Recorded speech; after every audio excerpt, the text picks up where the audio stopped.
Hey everyone, get ready with me for school. Happy Wednesday.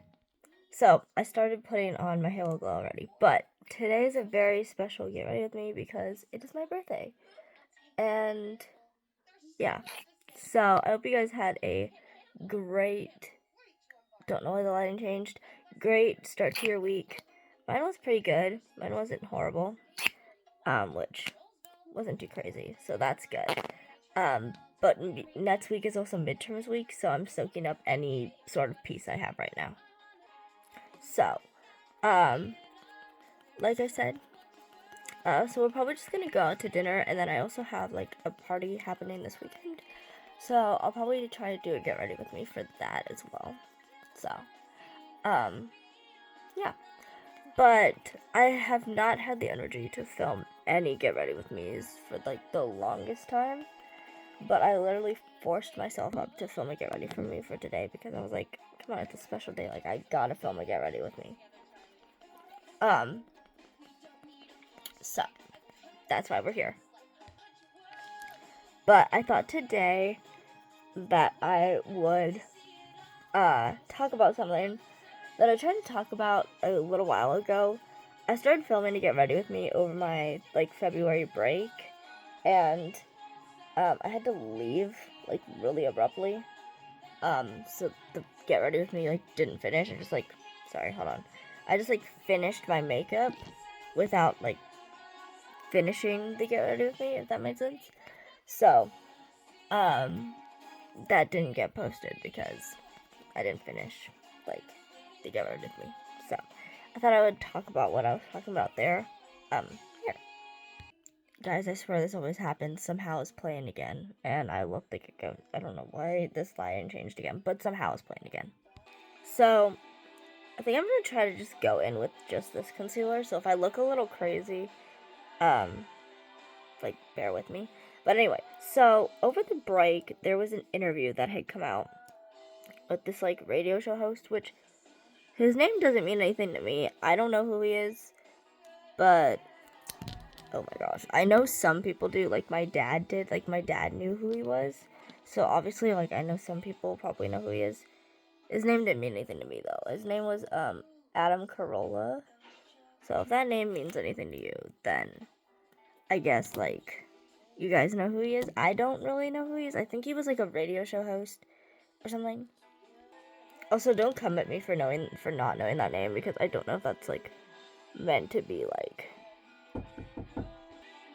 I don't know if that's meant to be like common knowledge or not or whatever, or like if he's like a more well-known person, but I don't know. Anyway, so Drake Bell went on there, and the guy Adam hadn't seen the documentary. Like he talks about like how like he didn't watch the documentary because like he gets like depressed, like those kinds of things like make him depressed, so he just didn't watch it. And I was like, that is a fair, like very fair take, because a lot of people like after seeing Quiet on Set were like, oh my god, my childhood is ruined, or like blah blah blah blah blah. Like a lot of people went through like, I have no other way to describe it other than like a post Quiet on Set like depression, like almost in a way. I don't know why I'm so dark now. Hello, I'm trying to change the lighting. Hold on, guys. Ooh, too much. Okay. Like almost like a post Quiet on Set depression in a way. Like people were like depressed after Quiet on Set because they felt like their childhood had been like ruined and stuff. But you know. But anyway, what that means basically is that he was getting like a description of what was talked about in the doc from like Drake himself. So like kind of roughly, I don't really know. But they start talking about the letter writers at one part. So, yeah, as I was saying. Sorry, I put a little bit more concealer on, so let me just blend this out. But yeah, so, he was talking about the doc, and then he started talking about the letter writers. And I feel like every interview is gonna depend on, like, how we're gonna get a response. Because I feel like in other interviews, like post Quiet on Set, Drake was a lot more reserved and like quieter. So there's a lot more like, I guess, like sadness or like solemnness behind it. But in some of like the newer interviews where he's probably in a better headspace or a different headspace, I won't say better, I don't know if better is the word, but a different headspace, he's not focused more, but he's been more like, I don't know if like angry is the right word or if it's just kind of more defensive of himself, like self-defensive, I guess, which is 100% his prerogative, but like, I don't know if it's like, if the word I want to use is like angry. Like, I don't know if the word I want to use is angry or like what. Like, I don't know what word I want to use to describe what he's like exhibiting, I guess. But it's like almost anger. But it's also kind of just him being like rightfully. It's like not like anger, like in a bad anger, but just like a rightful anger. Like he has every right to be at least a bit upset about, the letter writers, and especially the ones of the people like that he knew personally.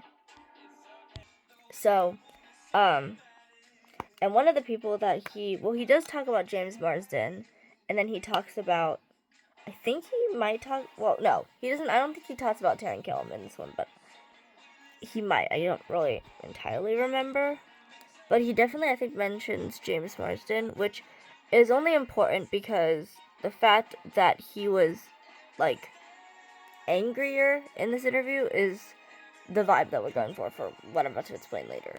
So this interview came out like, I don't know when it was filmed, but I know that it came out, oh my god, around like February something. I don't entirely remember the date, but February something. Like, let's just say a Tuesday, okay? It wasn't a Tuesday, but let's just like say, I don't know.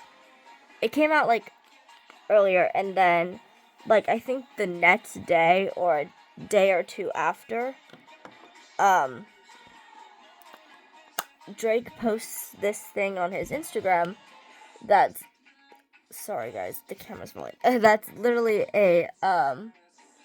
that's a picture of Taran on the ABC show called High Potential, and it's like a screenshot, and he writes, like, write a letter defending an abuser and Hollywood will always hire you, and then he tags Taran Killam. So, which a lot of people were like, good that he's calling out Taran Killam, because if you guys are not aware of, like, I don't want to say the lore behind it because that sounds weird, but like, I guess kind of the lore is that, well, one, Taran Killam wrote a letter supporting Drake Bell's abuser, which I'm not going to say his name, but supporting Drake Bell's abuser, which is like, okay, like, a lot of people did that. Like, yeah, I get that. Like, what is so special about this guy? Well, it's not revealed to us, like, in the doc. I can't remember how we find out, but somehow we find out that, like, Taran and him, like, used to be friends or something. Like, he considered him a friend. Like, Drake considered Taran a friend and thought that, like, the feeling was, like, mutual, that, like, it was reciprocal.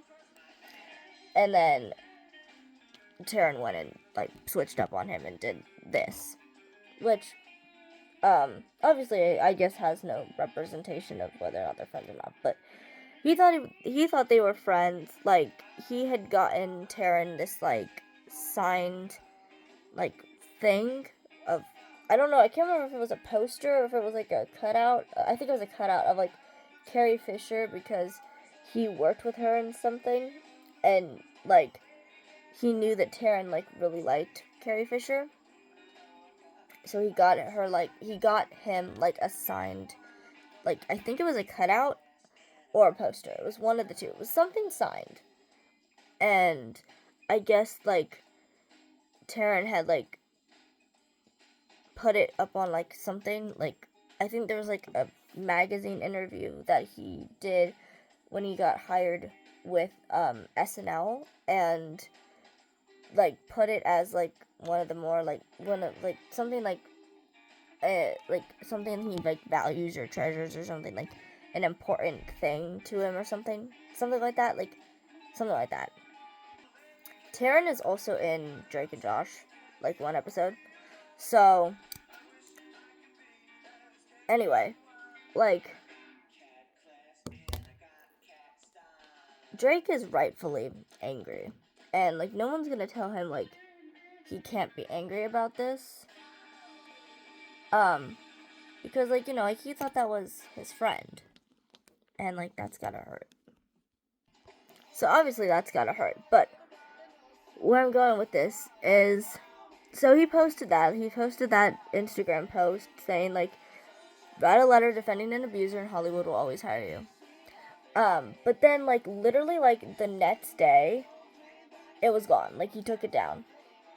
And there's a point to this. So I know I think, and without infantilizing him, because I know people are always super heated about that, I'm not infantilizing him. I think Drake does a lot of things on impulse, especially emotional things on impulse, and then maybe thinks about it later. And I kind of have a little bit of evidence for that, because there's an interview that he did with his wife, or is at the time wife, Janet. And it was this Hollywood Raw interview. So y'all can go and look up the Hollywood Raw podcast and find it for yourself. But they're basically talking about the whole Drake and Josh wedding fiasco, and how Drake went straight to Twitter when he got upset. And the way that Janet says it is that she says that he was emotionally impulsive and tweeted a teenage girl that doesn't have any following. Which kind of shows that he's kind of emotionally impulsive. Which doesn't surprise me, just because I know when you're emotionally impulsive, you may do things or say things that you don't necessarily mean in that moment, but then you regret it later. And why I bring this up is because it was deleted really fast, and people were saying that there wasn't backlash or anything. So sometimes people delete things if it gets backlash. If there's a lot of negative comments on a post, a lot of the times people will probably delete them. Not the comments, but the post. Just because, especially depending on the post, I think that might be why Drake deleted his, somehow, video, TikTok, where he kind of said that somehow was, the story of his abuse, but from the point of view of a girl. Again, by saying this, I'm not trying to infantilize him, but there's a thing that this reminds me of. So, in my school, when I was, in elementary school, we don't do it as much anymore, senior year, high school, but we did a lot of it, in, middle school and elementary school. We had this program we used, for, social emotional learning, and one of the, things that it talks about is, stop, name your feeling, and calm down. And it's got this, whole song, and there's a lyric in there that says, say someone bumps you and you drop your stuff, you can't think clearly, you're feeling rough. And then it basically tells you to, stop, name what you're feeling, basically breathe, take time to think, rather than just do. Because, when we're feeling, we're not necessarily thinking. And if we're known for being emotionally impulsive, which, if you don't have, the proper, emotional regulation skills, you probably will be a little bit more emotionally impulsive. And that's kind of where I see Drake Bell as, is, I think if he gets triggered by something, he acts. And I don't know if that's necessarily, a bad thing, because it depends on, how you act, I guess. But, I don't know if that's something that, I might be over-reading into it, and he might be fine. But if it's, something that I would think that he would be, working on it, you know what I mean? Because, if you've seen some of the things where he's gotten triggered in the past, even just last year, you can kind of see where he started, getting triggered by certain things. and he didn't react in a bad way, he just reacted. And maybe, like, if he had thought, like, if he had sat back and thought about it, he might not have reacted, like, at all. Not even in a bad way, just, I mean, in a way. Like, I don't think he would have reacted to certain things, like, at all if he had stood back and thought about it. And that's the same thing with this.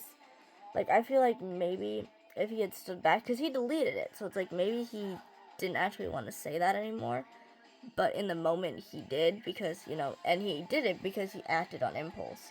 Not that it was a bad post or anything, but, you know, because it wasn't a bad post. It's not like he wasn't saying anything that, like, wasn't true. Like Taryn did write a letter supporting an abuser, and look where he is. He's still getting roles in Hollywood. So, like, it's not like Drake was really saying anything that wasn't, like, true. It's just maybe he didn't want to be that person. And I get that. Like, I get that completely. Like, we say things and then we can regret them. Like, we're human. But it does make me wonder that if it has that kind of aspect of, like, being emotionally impulsive. Because I know, like, if you're feeling, you're not necessarily thinking. Sorry. If you're feeling, you're not necessarily thinking. Especially if you're, like, feeling, like, big emotions. Like, I feel like betrayal is, like, very big emotion. You know, obviously, when we learned about stop, name your feeling, calm down, we learned it about, like, little kid feelings. But big adult feelings are a lot scarier and a lot more to deal with. So you can only imagine. And I think he still has a lot of work to fully be okay with things, especially because, like, these people are not going to apologize, and he has to kind of be okay with that, I feel like. And I feel like that's a hard journey to get to, because you have to, I guess you kind of have to decide if you're going to forgive someone despite them not apologizing, you know what I mean? Because forgiveness is for you, it's not for them. But you kind of have to decide, like, are you going to forgive them regardless of if you get an apology or not? And it doesn't seem like Drake Bell is going to get apologies from anyone other than Will and Ryder and some, like, not fake, but some, like, PR statement apologies. So, which is just really sad, because it's like, I know that it's like, well, maybe it's like a career killer or whatever, but it's like, it's a person. Like, don't even forget about your dang career and think about a person that you hurt for once, because no one is doing that. And the only ones that seem to have done that are Will and Ryder, and I commend them. Even though they didn't go about it in the best way originally, they kind of righted the wrong, if that made sense. So that was my conversation. I might end up bringing this up again in another Get Ready With Me, but yeah. Anyway, like, Drake, like, had every right to be angry, but I think that in this particular case, he might have just been a little bit more emotionally impulsive and led with something that he didn't actually want to end up saying, or maybe he just, I don't know, maybe he just didn't want to be that person, but just saying. But if any of the letter writers are out here watching this video, go apologize to Drake Bell, because he deserves it. Because at the end of the day, it's like, you're not apologizing to, like, the 38-year-old man that stands before us today. You're apologizing to the little boy that you hurt. You're apologizing to the 14-year-old that was originally hurt, and then you're apologizing to the 18-year-old that you stood in front of. Well, that some stood in front of and still defended the guy. So, the apology is not for the... I mean, it's going to help the 38-year-old man, but it's for the little boy that you hurt. It's for the teenage boy that you hurt. So, yeah. So, I needed this makeup to last. So, first setting spray. Okay, second setting spray. Okay, I'm going to go and do my lashes and my lips off camera, and then I will come back and close out the video. Okay, so I haven't done my lips yet, but I'm going to do them real fast.